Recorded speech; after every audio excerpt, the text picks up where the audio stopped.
এই রে, এই অবেলায় আবার আকাশে মেঘ করলো। না না, বেশ ভালোই মেঘ করেছে। এই ফাঁকা মাঠের ভেতরে থাকা যাবে না।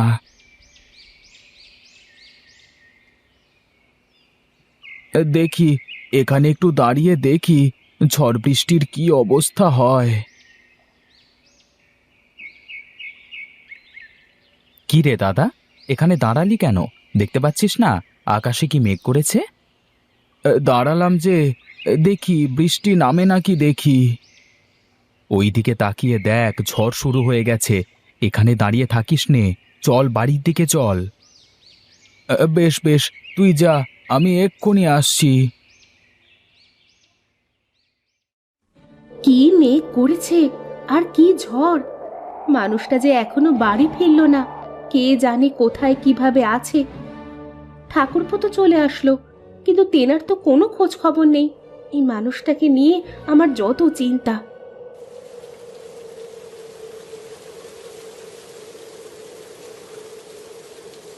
এই তোমার আসার সময় হলো। কি করব, দেখছো না কি মেঘ করেছে। আমিও তো সেজন্যই বলছি, এই মেঘের মধ্যে কি কেউ মাঠে থাকে? যদি কোনো দুর্ঘটনা ঘটে যেত। আমাকে নিয়ে তুমি এত চিন্তা করো কেন বলো তো সব সময়? তুমি জানো না, তুমি ছাড়া এই পৃথিবীতে আমার কেউ নেই। তুমি ছাড়া আমার কে আছে বলো তো? যাও, তুমি কাপড় চোপড় ছেড়ে এসো, তোমাকে খেতে দিই।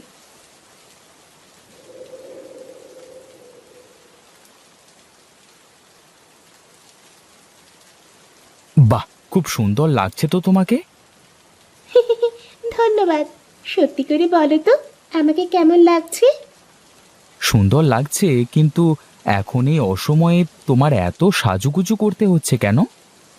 কি করব বলো, বাইরে তো ঝড় বৃষ্টি হচ্ছে। আমি কি করব তাহলে? আচ্ছা, তোমার কি এই সাজগোজ বাদে আর কিছু আসে না? দেখো, তুমি আবার এসব নিয়ে কথা বলবে না। বিয়ের সময় তুমি জানতে না যে আমি কাজ কাম করতে পারি না? হ্যাঁ, সেই তো আমার কপাল। আগে কি আর জানতাম যে তুমি কখনো ভালো হবে না? কি কি বললে তুমি? আমি ভালো না, আমি খারাপ? এই তো, এই একটা কাজই তো পারো, কিছু বলতে না বলতেই চোখ দিয়ে পানি ফেলতে। ধুর, ভালো লাগে না কিছুই। আরে গণেশ যে, কি খবর তোর? এদিকে আয় একটু। আমাকে ডাকছো দাদা? হ্যাঁ রে, তোকেই ডাকছি। একবার আয় তো এইদিকে, শুনে যা।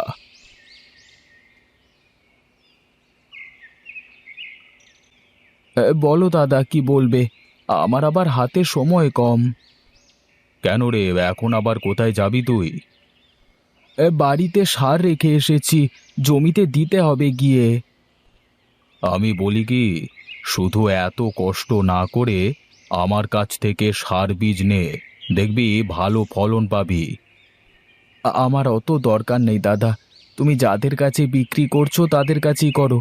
আমি আমার জমিতে এই বীজ দিতে পারবো না। তুই শুধরাবি নে, তোর ছোট ভাই নিতাই কি করছে দেখছিস তো। আমার কথা মতো চাষ করে আজকে ওর কোনো কিছুর অভাব নেই। দাদা, এই মাটি আমাদের মা। এই মাটিকেই যদি আমরা নষ্ট করে ফেলি, তাহলে তো ভবিষ্যতে আমাদের না খেয়ে মরতে হবে। তোর এই নীতিবাক্য কেউ শুনবে না রে গণেশ। আমি যা বলি শোন, তাহলে দেখবি ভালো করবি। ঠিক আছে দাদা, এখন তাহলে আমি চলি, আমার দেরি হয়ে যাচ্ছে। কবে আসবে ওর মাথায় সুবুদ্ধি? বেটাকে পটাতে পারলে বাকিরা সবাই হুড়মুড় করে পড়তো আমার দোকানে এসে। বেশ, আপনার জমিতে তো বেশ ভালোই ফলন হয়েছে। তা বলুন, এখন কিভাবে কি করা যায়? আমি আর কি বলবো, আপনি বলুন কিভাবে কি করতে পারবেন। এই নিন আপনার অ্যাডভান্স। আমার লোক এসে জমি থেকে তরমুজগুলো সব নিয়ে যাবে, আর আমি এসে বাকি টাকা দিয়ে যাব। ঠিক আছে বাবু।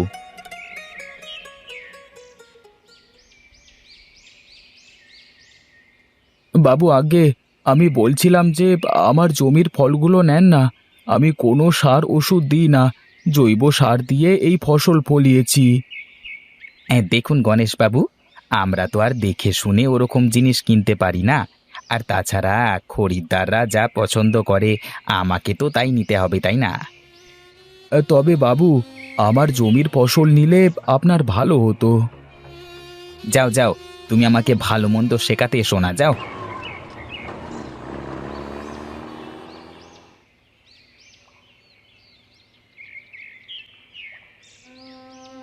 কি গো, তোমার মুখ এমন শুকনো লাগছে কেন? কি আর বলবো গিন্নি, আমার কপালটাই বুঝি খারাপ। কি হয়েছে, এ কথা বলছো হঠাৎ? এত কষ্ট করে ফসল ফলাই, তাও কেউ নিতে চায় না। সবাই বলে আমার ফসলের নাকি মান ভালো না। আচ্ছা, তুমিও তো জমিতে অন্য সবার মতো চাষ করতে পারো। হ্যাঁ পারি, কিন্তু তা করলে যে ওদের মধ্যে আর আমার মধ্যে কোনো পার্থক্য থাকবে না। পার্থক্য রেখেই বা কি লাভ? সেই তো কষ্টে দিনপাত করতে হয় আমাদের। বুঝি গিন্নি, আমিও বুঝি। রূপা সব সময় দামি দামি শাড়ি গহনা পরে, আর আমি তোমাকে দুমুঠো ভাত আর একটা শাড়িও কিনে দিতে পারি না ঠিক মতো। কেন, তাতে কি হয়েছে? আমি কি কখনো কিছু বলেছি তোমাকে তার জন্য? তুমি না বললেও তো আমি অনেক কিছুই বুঝতে পারি। আমারও তো ইচ্ছে হয় তোমাকে কিছু দিতে। তুমি এত ভেঙে পড়ো না তো, দেখবে একদিন সব ঠিক হয়ে যাবে। তাই যেন হয় গো, কে জানে কবে এর থেকে মুক্তি পাবো। বাবু, আপনি আর ট্রাকে কি এগুলো? কি আর হবে, এগুলো আপনার ক্ষেতের ফসল। ওপরে দেখতে তো খুব ভালোই দেখা যাচ্ছে, কিন্তু ভেতরে একদম যাচ্ছে তাই। কি বলেন কি এসব আপনি? কি বলছি না, ঠিকই বলছি। বিশ্বাস না হলে দেখুন, আপনি নিজের চোখে দেখুন। দেখুন একবার, এটা কি? দেখুন, এটা তো আর আমি জানি না। আর তাছাড়া তো আপনারা সব দেখে শুনিয়ে নিলেন। অত কিছু বুঝি না। আমার সব টাকা ফেরত দিতে হবে আপনাকে এক্ষুনি। আর তা না হলে আমি লোকাল থানায় আপনার নামে ঠকবাজির মামলা করব। ওগো, উনি কি বলছে? আমার তো কিছুই মাথায় ঢুকছে না। দেখুন, এমন কিছু করবেন না। আর এই নিন আপনার টাকা। ওগো, আমার নতুন গয়না কেনা হবে না তাহলে? হ্যাঁ হবে তো। গহনা কেন, তোমার জন্য আমি হীরের টুকরো কিনে আনবো। এখন কিভাবে দুবেলা ভাত জোটাবো তাই ভেবে পাচ্ছি নে। চলো চলো, ঘরে চলো।